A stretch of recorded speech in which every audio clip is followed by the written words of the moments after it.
So this is another project where you can use Max Bond on it. We've got composite cladding here on the corner of our office. They've been cut and joined on the corners. There is a gap and it's covered by using one of these, again a composite trim. Now you could drill and screw that into position, but I wouldn't bother.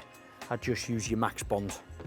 Place it into position, and we're just going to get a pencil, make a very, very little thin mark up along here, just so I know where to put my adhesive. Same again that end. So now I can start to apply the Max Bond. I'm keeping on the inside of the pencil line, all the way down the side cut edge of the cladding, and I'll do the same again on the other side. Then you can apply 2 further lines on the inside edges of the corner trim.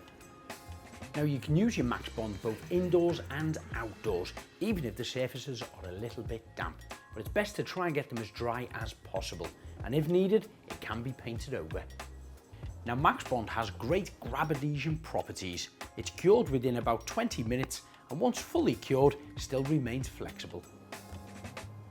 Place it on into position. Don't press it too hard at this point. Just going to slide it up and down a little bit, just to get a bit of tackiness on that. Same again there. You can even pull it off a little bit, push it back on. Just making sure it's really grabbing well on there. Unfortunately, the length of the composite trims aren't quite long enough to complete my garden office, so I need to add a small offcut to the top corner. Like the first piece, apply your adhesive both sides of the trim. Hold it into position, a gentle tap, and it's gripped. For more examples where you can use your Max Bond, check out 3C Sealants YouTube channel.